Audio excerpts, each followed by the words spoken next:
Oh, Bandam, saan ka galing? Ha? Saan ka galing? Ikaw Paano mo natuntun to? Paano ka nakabalik? Yan. Paano mo nabalik? Paano ka nakabalik? Wala akong bus, wala akong bayad. Halika. Wala akong pera eh. Bakit? Paano ka nakabalik? Yung bus yung tupaw. Tapos punta dito, wala akong bayad ng bus. Oh, paano ginawa mo? Sabi ko, wala akong pera.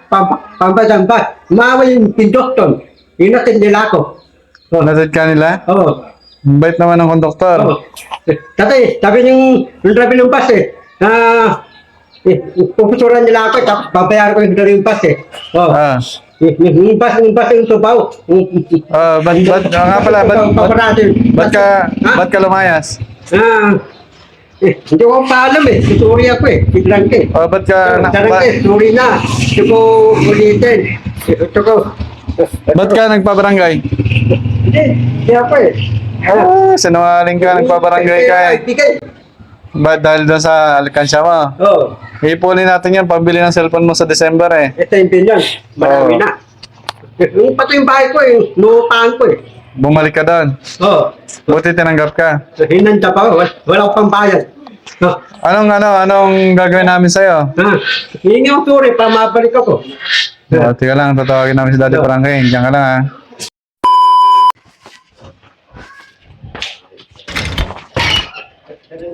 Dito ka muna. Sorry na, hindi ko ulitin.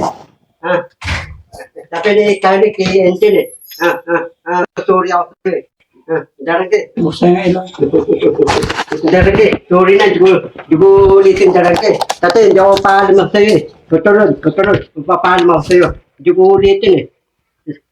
Tatay, kumain akong kakano ako para sa Manila eh. Nabilang dos eh. Sorry ako. Hindi ko ulitin, darangke. Promise. Pag lalayas ka pa, hindi na kita tatanggapin kahit kailan. Hindi ko ulitin, darangke. Hindi ako lalasin, hindi ko lang sa bahay mo. Okay lang naman umalis ka, walang problema. Kung aalis ka na, aalis ka, walang problema.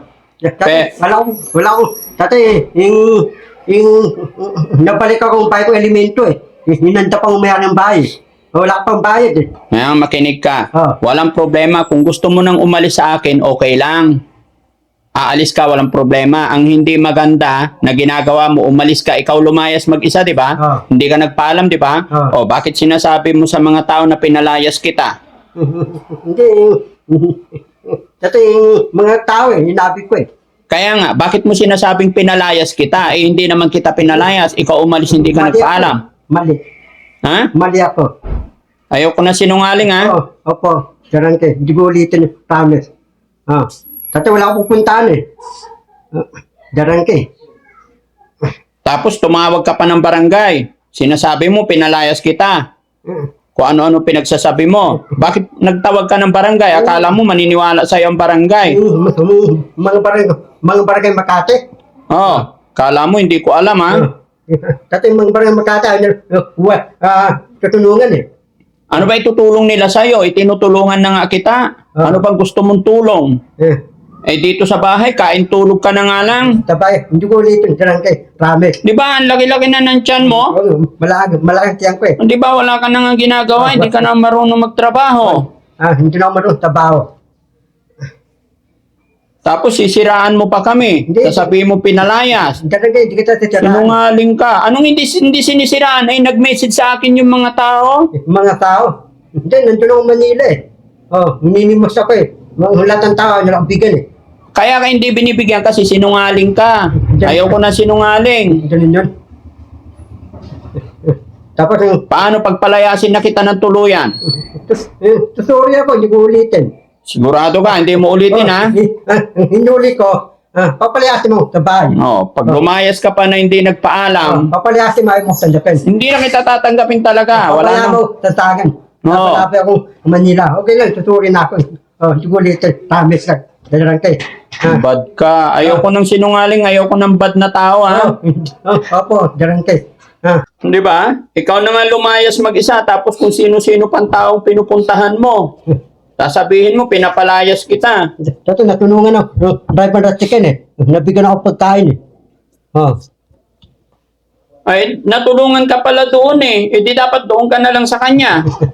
Para malaman din nila kung ano yung ugali mo. Ayaw eh. Ayaw yung driver ng ticket eh. Ayaw napatugan ng bahan nila eh. Mahirap sila eh. Apasada sila eh. So ayan mga kababayan, mga kabarangay, no? Andito na si Bandam. Itong araw na to, dumating siya bigla dito sa amin. Ito lang po yung nakakapagtaka mga kababayan. At comment nyo rin dyan kung ano talaga yung pinakamaganda. Kung ano rin yung saloobin ninyo, opinion ninyo. Kasi ito, nung nasa labas ang team, naiwan dito, kasama niya si Kuya Bal, nagpaalam siya, nabibili lang ng juice. Pero anong dumating na yung hapon, tinawagan namin dahil nga nawawala, nasa Maynila na siya. Nagtataka ako kung bakit ganun kabilis magpunta ng Maynila, and then nakabalik din siya mag-isa. So mga kababayan, ang Team Daddy Frankie, tutulong tayo sa mga talaga na ngailangan ng tulong. Although noon, alam ko talaga na ito isip bata, kaya hindi naman na dapat patulan. Pero syempre, for safety rin natin lahat mga kababayan, para maging aware din tayong lahat, maging aware din kayo, dahil hindi pa natin alam talaga. Kasi ang pinaka big question sa akin dito mga kababayan, nung nakapunta ng Maynila, tsaka tumatawag sa amin kung sino-sino yung mga kasama niya.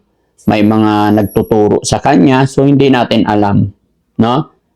Bigyan nyo rin ako ng opinion payo mga kababayan. Kasi kung sa katulad niya isa, andito lang, walang problema, kakain lang. Pero yung ganitong sitwasyon na aalis, babalik, parang medyo nahihiwagaan ako mga kababayan sa mga taong nilalapitan niya doon na hindi namin kilala, tapos naipag-usap sa amin, tapos may mga nagme-message. Nagtataka lang ako mga kababayan sa palagay ninyo. Kasi isip bata yan. Ang pinagtataka ko lang talaga, bakit alam niya pumunta ng barangay. Although ako mga kababayan, wala akong kinakatakot or what, wala akong iniiwasan dahil ako, wala akong ginagawang lihim or what. Hindi sa takot ako kung kanino man, hindi po. Nagiging advance lang ako, baka may mga gumagamit sa kanila or may mga taong umahawak. Kaya ngayon ako napaisip. Kasi syempre ang Team Daddy Frankie aalis, babalik kung saan-saan yung bahay na tinutuluyan namin.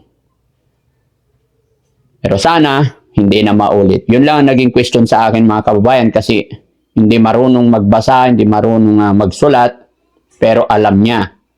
So yun, hindi pa big question sa akin yun mga kababayan, kasi pwede pa siyang magtanong. Pero yung pupunta ng barangay, parang hindi po natin alam, di ba? Kasi ang sinasabi niya mga kababayan, yung ipon niya na piggy bank niya, na nung pumunta doon, gusto niya nang kunin. Samantalang ayun, tulong namin yun sa kanya, ipon para sa December buksan. Pero kagustuhan niya na kunin, sige, gagawan ko ng paraan, ibibigay na para wala na silang iniisip sa atin. Ang akin kasi for the future, para sa kinabukasan niya. Pero kung gano'n na parang may mga ibang tao pa na nagtuturo sa kanya pagdating sa pera. Yun ang big question sa akin mga kababayan. No? Pero sige, pag-isipan kong maigi. Pag lumayas ka pa, hindi na kita tatanggapin. Umayos ako. Palayasin mo. Dati di mo tanggapin. Promise lang. Hindi ko ulitin yun. Dati, paano ba yung elementary tulugan? Madali tanong umayarang bahay. Dati, paano ko eh. Wala na pakialam doon. Ano, iwanin ko na yun. Hindi ko alam, bahala ka sa buhay mo. Huwag mo na itatanong sa akin yun, di ka naman sumusunod sa amin eh. Hindi, susunod ako eh, saran ka eh. Pati yung driver ng bus eh, wala akong pambayad eh. Wala akong pera eh. Ay, alis-alis ka, wala ka palang pera. Yun. Ay, di ko alam. Sabi yung Honda yung bus eh, yung may pera ko, babayar ko Honda yung bus eh. Oh. Anong ginawa mo? Sabi ko, may pera, amo mo, nabigyan ko pera, bayaran mo ako. Oo, babayaran kita yung bus mo. Teka, para tayo yung bus. Lahat yung bus, paparaan sila, Subaw eh. Oh. Sinungaling ka kasi. Gagawa-gawa ka pa ng problema eh. Hindi ko ulit ito, promise lang, garante. Katunod, hindi ako sa tayo sa bahay mo, dito na lang ako, kasama ko, si Pan. Pagdating din sa cellphone mga kababayan, no, sa cellphone din niya, nahihiwagaan din ako. Ngayon kami medyo nahiwagaan sa pagdating sa pagtatawag sa amin. Parang may tutor eh. Sino yung mga nagtuturo sa'yo? Yung lalaki, tuturuan ako eh, para mabalik ko dito eh, sa bahay mo eh. Pag gagawa ka pa ng kalokohan, di na talaga kita tatanggapin, ha? Hindi ko ulit eh, promise lang, garante. Kaya nga, sino yung mga nagtuturo sa'yo? Bukod doon sa driver ng bus, saka, at saka driver ng tricycle. Sabi sabi daw, ate nila ako. Sabi, hindi pwede, ako lang. Tapos alam mo yung buto na angkas? Oo. Alright, papangkas ako. Didirect ako dito. Manang bahay ito. Re-remind ko lang mga kababayan, no, regarding din, especially total na pag-usapan na rin natin to, si Bandam, hindi niya alam, yung wag niyo pong i-honor na ginagamit niya po yung pangalan ko. Kasi alam ko, nararamdaman ko dito, nung nandoon siya gumala, lahat ng nakausap niya, inaalibay niya po or sinasangkalan niya ang aking pangalan. No? So, sana wag tayong maniniwala basta-basta sa sinasabi niya. Sa bagay, mararamdaman naman natin sa taong kausap natin. Ako po ay advance lang po, nagpapaalala lang po sa mga kapanood kay Bandam. Dahil mula nung dumating sa amin si Bandam, nung nandoon kami sa Makati, sa Manila, nagpapaalam naman to na aalis. Isang araw pero babalik din nagpaalam. Pero itong pag-alis niya na hindi nagpaalam, nahiwagaan lang ako sa mga taong nakasalamuha niya, sa mga itinuturo sa kanya. Maliban po doon sa nakausap namin na ang cash driver, tsaka tricycle driver, at tsaka bus conductor, mga driver. Yun po ay wala akong against sa mga yon dahil alam ko ginawa lang nila yung paraan o ginawa lang nila yung makakaya nila para matulungan. Pero doon sa mga iba na tuwing kausap namin siya, parang may mga nagtututor sa kanya, so hindi ko alam kung ano po ang motibo. So sana po wag nating itolerate kung ano man ang sinasabi ni Bandam dahil isip bata po yan, no?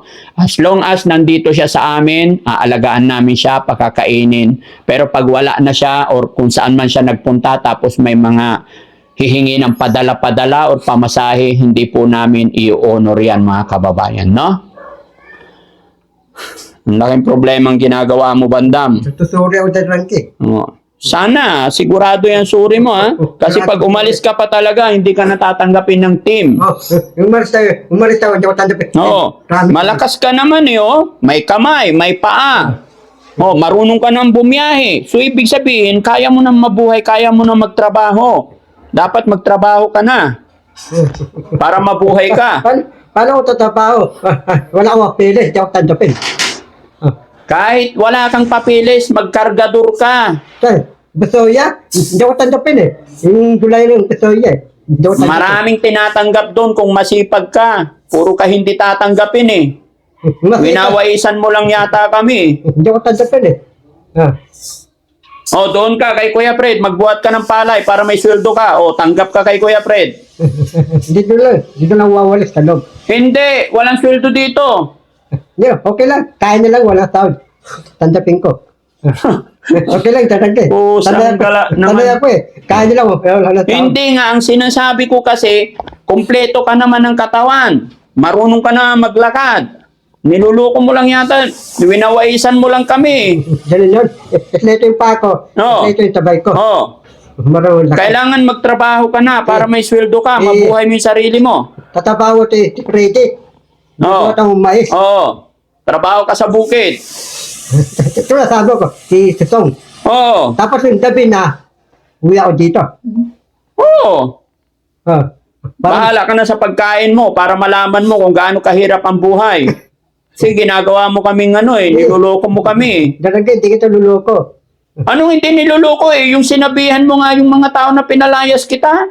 Hindi, Di sinisiraan mo ko. hindi kita tira, biro lang eh. Anong biro lang? Si DC, inatatawa sa kay Elite. Oh, tapos biduan ako eh. Oh. Si DC. Kutsaba pala kayo ni Jesse. Sino? Oh. Jesse. Hindi, sabi ko, DC, kasama mo subaw. Si DC, ayaw ako tumanong subaw sa kay ng bat. Elite. Magsama na kayo ni Jesse. Wag na. Mukhang pera si DC. Mukhang pera si Jesse? Ah. Bakit mukhang pera si Jesse? Sino? Jesse. Si DC. Oh. Oh, tatay, si dito yung wallet na, nawanan yung tabahay niya. Bakit mo nga sinabing mukhang pera si Jesse? Mabuso. Umaabuso si Jesse. Oh, mabuso si dito. Baka naman ikaw ang umaabuso. Ato tito. Sagutin mo tanong ko, baka ikaw ang umaabuso? Hindi ko nabuso. Hindi pwede umaabuso dito Oh, Okay, sige, Okay. tatanggapin kita ngayon. Pero pag umalis ka pa ulit, ayaw mo tandapin. hindi na. Hindi ko ulit promise. Tapos susundin mo lahat ng utos namin Hindi Oh. pwede yung tamad Totoo hindi ko utos mo dyan kay. Sigurado ka? Radyo, promise. Ganyan na yung sinabi mo nung unang-unang punta mo sa akin. Sabi mo sa akin, lahat ng utos mo, Daddy Frankie, susundin ko. Wala ka eh. Wala sa ako sa labas eh. Oh, nalinis. Wala nang down-down. Kalokohan Oh. mo.